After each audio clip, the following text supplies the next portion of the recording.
STP പദ്ധതിയുടെ കാര്യം പറയുകയാണെങ്കിൽ STP പദ്ധതി പൂർത്തിയാക്കേണ്ട സമയം എപ്പോഴാണെന്ന് എല്ലാവർക്കും അറിയാം. അശാസ്ത്രീയമായ രീതിയിലാണ് അത് ഉണ്ടാക്കിയിരിക്കുക. 84 കോടി രൂപ STP പദ്ധതിക്ക് അനുവദിച്ച് പണി പൂർത്തിയായി എന്ന് പറഞ്ഞിട്ട് ഒരു ദിവസം പോലും ഈ പദ്ധതിക്കകത്ത് കണ്ണൂർ കോർപ്പറേഷനകത്ത് ഒരു വീടിൽ നിന്നോ ഒരു സ്ഥാപനങ്ങളിൽ നിന്നോ ഒരു തുള്ളി വെള്ളം ഇതുവരെ അവിടേക്ക് എത്തിയിട്ടില്ല. ഇടയ്ക്കിടയ്ക്ക് ഉദ്ഘാടനം ചെയ്യും. കാരണം ഉദ്ഘാടന ഒരിക്കൽ MP രാജേഷു അത് ഉദ്ഘാടനം ചെയ്തു. അതിനുശേഷം സുധാകരൻ വരുന്നു. അങ്ങനെയൊക്കെയാണ് ഉദ്ഘാടന നടക്കുന്നില്ലാതെ കണ്ണൂർ കോർപ്പറേഷനകത്ത് ഒരു തുള്ളി വെള്ളം.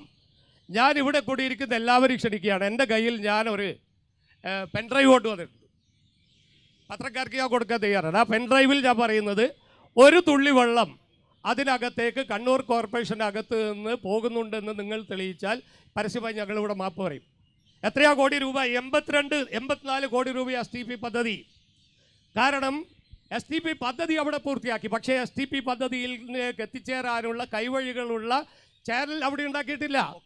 6 മാസക്കാലത്തിനകത്ത് തന്നെ മുഴുവൻ പൈപ്പുകളും പൊട്ടി മലിനജലം മുനീശ്വരൻ കോവിൽ പരിസരത്ത് ഓടെ പോലെ ഒഴുകിക്കൊണ്ടിരിക്കുക. എന്നിട്ടാണ് പറയുക അഴിമതി നടത്തി. അഴിമതിയുടെ കാര്യം പറയുമ്പോൾ ഒന്നുകൂടെ 12 കോടി 21 ലക്ഷം രൂപയാണ് ഞങ്ങളുടെ പിറകിൽ നിൽക്കുന്ന കാർ പാർക്ക്. ഒരു വണ്ടി ഇതുവരെ കയറിയിട്ടില്ല. ഒരു വണ്ടി കയറിയിട്ടില്ല. 2 തവണ പൂർത്തിയാക്കി, 2 തവണ ഉദ്ഘാടനം ചെയ്തു. ഇത് ഞാൻ പറയുന്നതല്ല. UDFിന്റെ നേതാവായ മോഹന്റെ നേതാവായ സുധാകരൻ പറയുന്നു കണ്ണൂരിലെ വികസനം അട്ടിമറിച്ച ഒരു കോർപ്പറേഷനാണെന്ന്. ഞാൻ പറയുന്നതല്ല, നിങ്ങൾക്ക് തെളിവുകൾ ഉണ്ടാവും, നിങ്ങളുടെ കയ്യിൽ അതിന്റെ രേഖകൾ ഉണ്ടാകും.